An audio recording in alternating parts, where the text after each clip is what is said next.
How are you?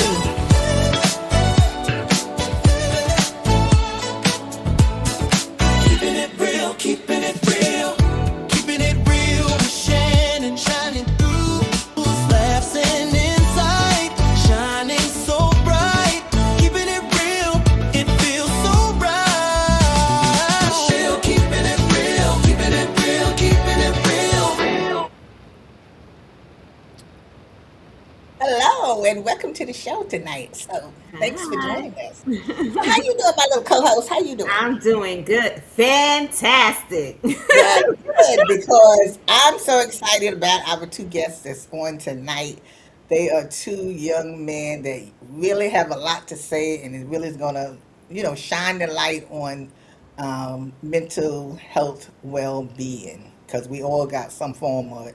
So they're gonna talk to us about it tonight. So why don't you Yes. introduce them? Yes, I'm excited too about our two wonderful guests. We have Kenton Kirby, who is a national recognized social worker with decades of experience in mental health. He partners with schools, the court system, and community organizations to help young people who are impacted by the systemic barriers. Kenton continues to support people through group therapy, supporting people while they navigate through complex issues and life transitions as we all go through.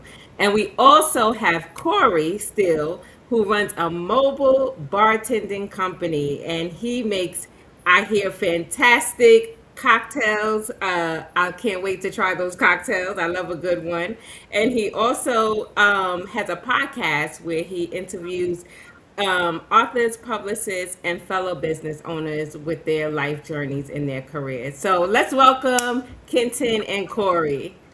Well, hello there, gents. How you doing? I'm doing fantastic. How are y'all doing? We're Good. doing great. We're so excited that you took the time to come on. We know you're busy and everything, but we're excited that you came on tonight. Oh, So, we've been talking about this mental health well-being. I mean, I was talking to Kenton earlier, but about the mental health situation, because now every time something happened, they always want to say, everybody got mental problems, but I don't think everybody has mental problems. I'm trying to find out what is the problem that's going on. And I know you were saying like it's different, you know, areas of mental health. So tell us, like, what do you do with your consulting firm that you work with the young people in mental health? yeah. I want to thank you for having me. And Corey, I would say when I look at mental health, I look at it, it's like we all have good days and bad days, right? It's just the challenge is how we navigate the world with those experiences based on our environments that we're in. So as social workers, we learn this thing called person environment. So I can have a bad day, but depending on my resources in the world around me, I can maybe go through it easily and kind of get out of it, or I may not be able to because of the environment and my own internal factors, right? Maybe I think about my own experiences growing up. I've had my bad days, I had my good days, but the one thing that helped me get out of those is that I was in community. I lost people in my lives, but I still was in community, and that was really helpful for me. So when I think about, to your point, you mentioned about, oh, people say mental health, and then it's just like it's almost like a scapegoat. Hmm. It's not. It shouldn't be a scapegoat. It's like, okay, this is the thing, but what else is going on? And I think it's about when we hear these things, it's like, why? Be curious. Ask more questions. What is going on in this individual's life? And I think when you stay in that curious space, that's when you can open up deeper conversations. You can get to places uh, with someone that you may not be able to get to if you're making these assumptions of, oh yeah, it's just a scapegoat. It's this thing. I always tell folks try to stay as curious as possible when you hear these things. Ask more questions. Why? What's going on? What was the motivation behind it? Yeah, I think a lot of people are just having a lot of mental issues nowadays too, because we have a lot of things just thrown at us with, work and children and just what you see on, on the news, dealing with everyday issues there, and you're worried about those. And it's just the idea that now I think people just have to learn how to turn certain things off or how to deal with those issues. And that's something I guess you learn through therapy as well. Therapy, being in community with folks, I always say I work with young people and adults who have been impacted by all different kinds of harm, gun violence, sexual harm. And one of the things when you think about someone that's a survivor of trauma, they feel they're in isolation. They feel like I'm the only person that this happened to. And sometimes it's beautiful to get people together and be like, oh, I'm not abnormal. These are things, and then I have other reference points of people that are different levels of healing. And I know in a lot of my work, I'm always trying to find joy, help our young people and adults I work with find joy, because that is different when you're overexposed to things. So I've done things like we'll introduce Corey in a little bit, but like Corey, I used to, in our groups, I used to like let the guys dance for a little bit, play whatever songs they want and just get it out their bodies, right? Harm is the thief of joy, and it's about how you bring that joy back so we can be our full selves. So Corey, tell us what did you get out of being in the program with Kenton? Definitely one of the main things I learned from being a part of Kenton's group brand from my high school days was definitely like the act of using my fault, my apologies. Definitely one of the act of using like indicators of my feelings. No, one of the things I've noticed is that he's definitely helped me realize that there are responses to my feelings for things. Let's just say I was frustrated about something that happened in high school today. Those are indicators of something that I might need to change about myself or just feedback about. You know what I'm saying? So all of those things definitely help mold myself on how to be a better person, businessman, and just a better man in general. So being a young person like you are, you still young, but even younger back then, what would you say to the young people today? Because a lot of them act out. So what would you say to them today? Definitely, I'd say try to find your peace. Not everything recalls for a response. Not everyone deserves you to react in a certain way. Sometimes it's best to step back and just let the person feel how they feel, and no response. No response is the Hmm. best response. That's what I'd say. Everything doesn't need a reaction. That's true. And how do you get the young men to come and sit down and be able to talk their feelings and express what's going on with them? Because a lot of young guys like, oh, I don't need to, this is they don't want to be bothered with something like that.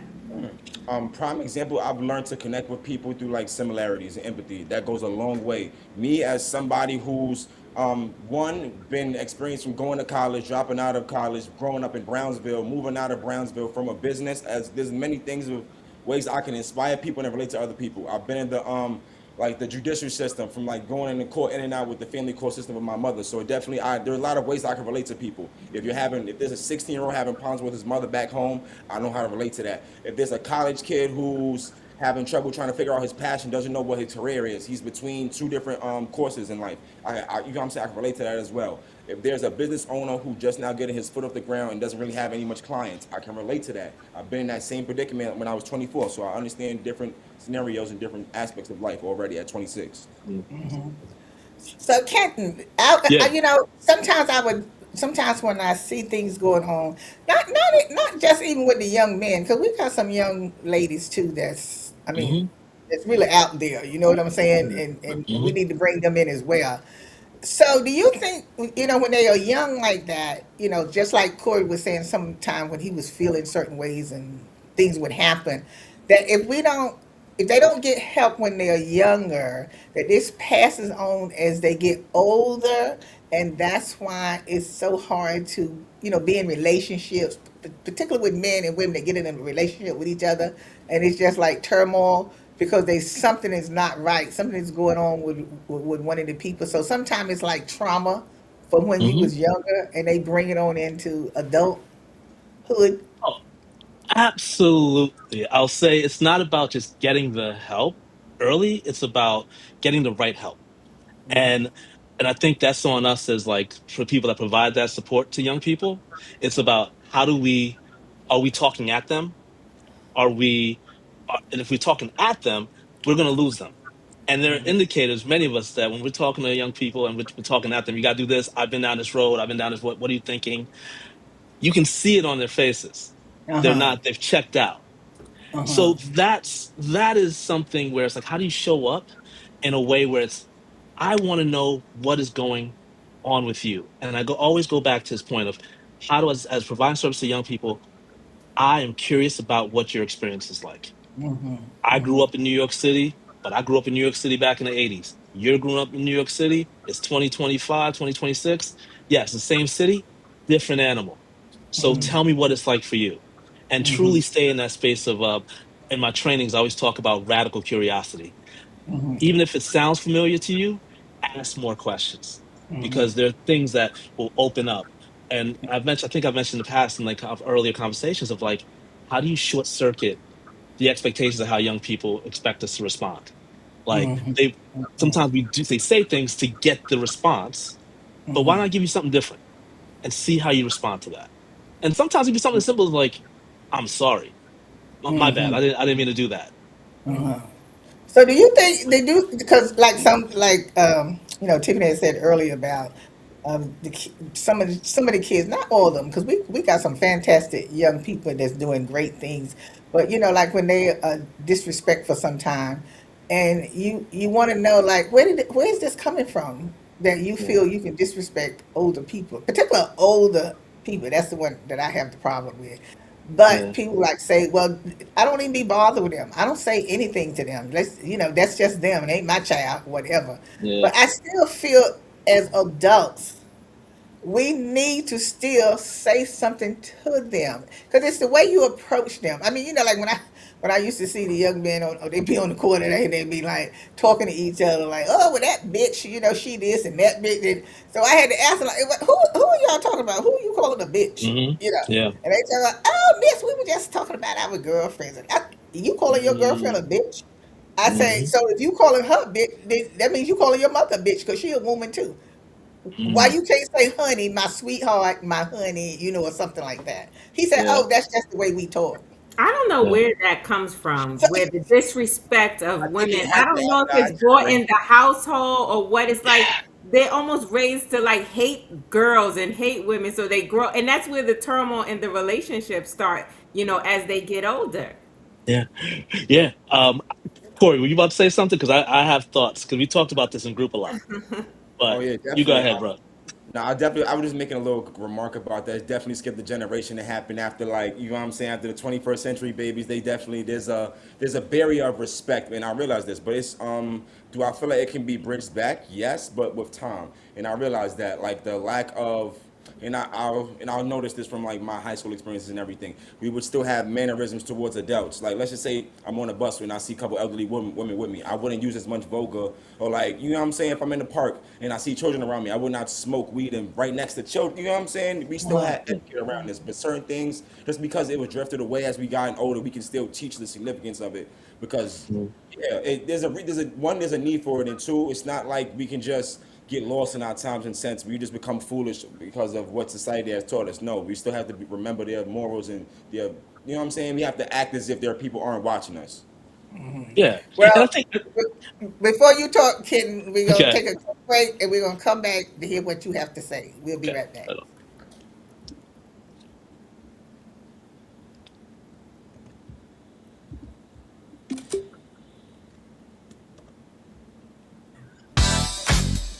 Oh yeah, it's Shannon.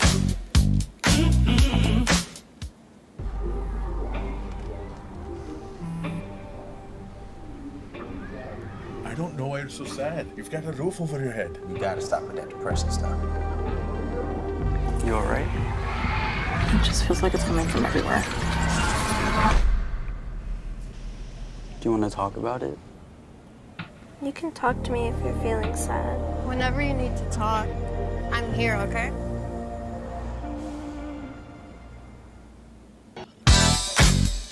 Oh yeah, it's Shannon. Keeping it real. Keeping it real. Every Tuesday night, 8 p.m. Eastern Time. On Facebook, YouTube, it's on tonight. It's Prime.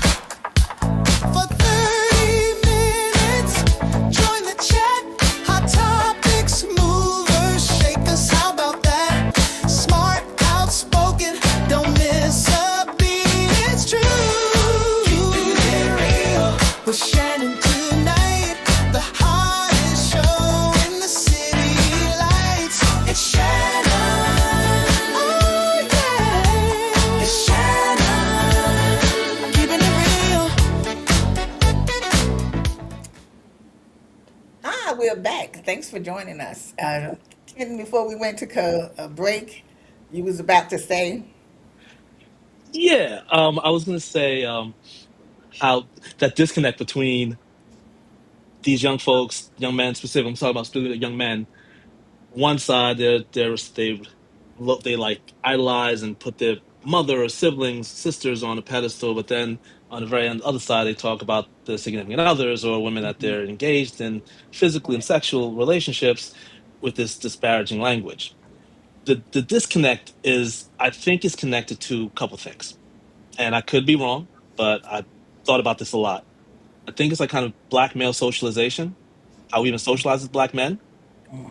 Also, they were doing this on white supremacy culture, and let's be honest, at the end of the day, who's next do we get to sit on? Black women. So then historically it takes, that's where we're at. So the challenge is when I talk about short circuiting things. So when I'm in group with these young men in the past and even currently, when that language comes up, I don't try to immediately correct it. I gain for understanding. I'm curious. I noticed y'all talk about, don't say nothing about my mother, but use disparaging language about other women in their exactly, lives, exactly, just almost like to walk them into a wall. And now you have to say, now I want to hear you say something. But then you get exactly. defensive. I feel like I'm giving up all my secrets, Corey. Corey's like, I feel like No, I you feel like I did this to definitely on the Corey right back in the track day. though. You let the patient, like the patron, come to a realization of like, hey, wow, yes, I'm characterizing one particular woman like this, but not regarding to the rest of the women in the world. You make this person, you know what? Hey, let me change the way I'm changing my vocabulary when I'm speaking to people, because you are realizing you can't just discriminate other women and not discriminate them. You know what I'm saying? Yeah, you're very one Yeah. sided with it. Well, I'm curious, Mhm. what is the reason why they do that? Why do they Yeah, put their mother yeah. on a pedestal, but yet, are disrespectful to the woman that they are dating or any other woman in the street? I don't have a straightforward answer, but what I will say is this: all behavior is a form of communication, right? So then, and also people have so many unique and different experiences. I'll go right back to it. Tell me more. I'll highlight the disconnect and tell me what is going on. What's the disconnect about, and drive a little deeper. I want to open up that possibility. Like, tell me, what is it for you? Hmm. Is it misogyny? Is it actual hate of women? Is it my own experiences of harm? It could be a number of different things. But I think it's important to just remain curious and ask the questions. Keep going. Sometimes, Ken, you know what I think sometimes, and I probably might be wrong, but sometimes I think like, when I would hear them talking and stuff like that, and like you said about, and Corey said about, the disconnect and stuff. It's like they trying to show that they are bad, like I'm bad, and this Hmm. is how I talk, and they think that street talk makes them look better, look Hmm. tougher, Yeah. not not understanding that it's not making you look tough. It's making you look, you know, bad because people don't want to hear you talking like that, and you don't know who's always looking at you or watching you and stuff like that, and if you expect to move up in some type of career or something like that, you got to start getting your head together and changing the way you act and your attitude and stuff like that, because like I always tell people, especially when you're in a room with other people and stuff like that, and you were talking, you don't know who's there listening. It could be somebody there that may look at you and think, oh, well, maybe I might could hire them. They sound like, Hmm. but if they hear you talking like that, why would I hire you? Yeah. And Nah, I definitely. think it's important. Go ahead, Corey. Go ahead, brother. I definitely wanted to agree with you on that, but to bring some light to it too, I also wanted to explain, like, to put it like this. Also, we all, defiancy is something that comes with a part of being a child. You know what I'm saying? When you're around 14, 15, 16, this is sort of to shed light towards why young men and young women are defined or just like vulgar with their language outside. This is going to happen when you're a teenager. There are going to be times where you're rebellious towards your parents, and you might feel like your bridges are bigger than theirs. So, oh yeah, maybe I could stoop out, leave my mother's house, or just feel like you think this is just a thought process. But then when you come to the realization that, like, hey, you do need your mother in your life. You aren't just a one man army, but also in the sense of that, like, when it comes to teachers, parents, people around you, treat everyone as if like you have you need a reference from them. That is Yeah. something that you won't understand at a high school age, and you know what I'm saying. For people who are 17, 18, they won't get that. They won't understand that their teacher can be a reference for you to get an apartment when you're 26 years old, which had happened to you. You know what I'm saying? Things like things of this nature you don't comprehend at 18. They go Yeah. misguided for I, a Yeah. couple I, years. I agree. I think that Well, the yeah. younger generation does not, I guess, forward think about Yeah. what the future is going to look like for them. They're always stuck in the present, and Yeah. that's the problem. And Tiffany, to that point, let's even take this to science, right? The part of the brain that's not fully developed Hmm. isn't fully developed till you're 24, and that's the part of the brain that's about decision making, Hmm. right? So Okay. a 16, 17-year old have that forward thinking may not be as available. And I'll even break it down as simple as possible. I'm 45 years old. I got two bad knees, five ACL surgeries. When I was 16 years old, I would climb a tree, jump a fence, whatever. Didn't think anything about it. Now, I wouldn't even think about that because first thing I'm thinking is, what if I roll my ankle? What if I do this? Oh man, can my insurance cover this? Can I do this? So that's the beauty of like the how science kind of impacts this, right? Uh-huh. And then then you also layer like the different communities and experiences that our young folks are having, and we also know that trauma changes the structure, changes the brain. So that's why you sometimes see a lot of these decisions made. Like, are you serious? And Oh, sometimes it yes. gets, and sometimes those decisions are also like, are you serious? And wow, that serious. Also to the point of a decision that we're like, oh, this is totally immoral. This is a horrible thing you did, right? So being able to hold that science and understanding when there's some really, really horrific things that these young people have done is No, you're important. right. No, you're right. Because Yeah. I say the same Yeah. thing about the young people. Like, are you using your brain? But I recently just found out that they don't really develop until 24. So this is why they make certain decisions. So you have to have some grace with them at times. You What, do. Corey, I want to hear from you because you now has changed. I can say, I guess I can say change your life now because you're an entrepreneur Yes, ma'am. and you also have a podcast. So when did the light go on for you? I definitely would say the light turned on of like entrepreneurship after college. This was more so a passion of mine from college. I used to make like little cocktails and punches around my dorms, and when I left college, I said, you know what, let me put the initiative to this. So this bartending school was something I had on my website for a couple years. I signed up for the school, and like the first 2 months was the learning process. Learning process got in the ins and outs of bartending, how to craft cocktails, how to make drinks, how to serve guests. And then from there, I got into my first establishment. Now, no, I did not start off bartending and get a business automatically. I started working in regular restaurants for about a year. People started booking me, and I became people's regular bartender at these establishments. From then, people invited me to their backyard parties for their birthdays. That's how the business aspect of it came.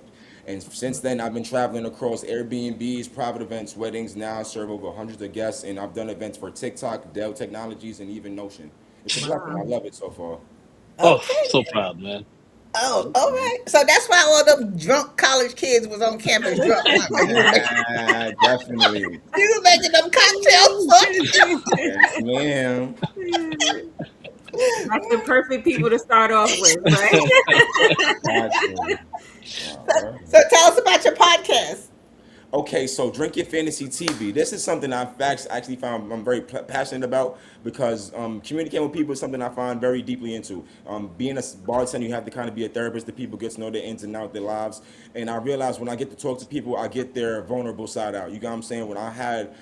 Sometimes I had my friends come up on their stage and they would speak about their love life and things that they wanted to say to their girlfriend or their significant other, they wouldn't say, they would say it to me. And usually it would be because alcohol is in their system, but I understand I realize there's a way to bring the vulnerable stuff out of people without the use of alcohol, which is where my Right. podcast comes into play.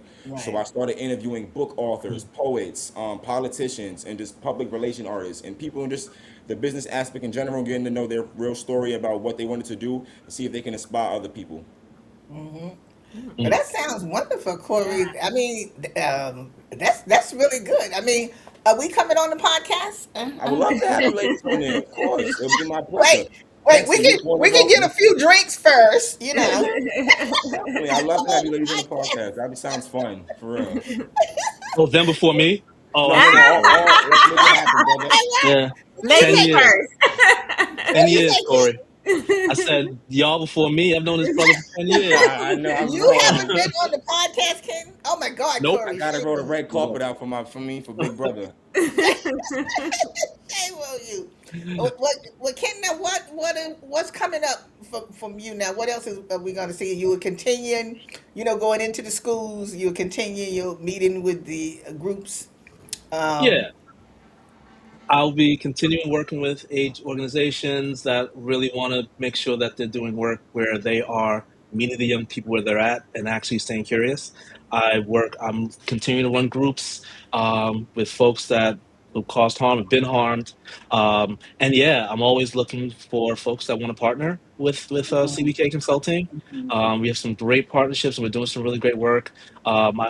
I learned something really interesting friend. She said, it's not brainstorming, it's soul storming. So I want to work with people that are aligned. So I'm always open for soul storming. So yeah, so that's what's is it? next for So UK. Do you work with adults? Yeah, I work with adults. I run the gambit. Oh, okay then. Yeah, because I'm gonna need you to come in and do some therapy among my lions. I'm in the Oh, Lions organization. okay. All right, I could do a It's circle for y'all. We Yeah, got it. some of them need a lot of help.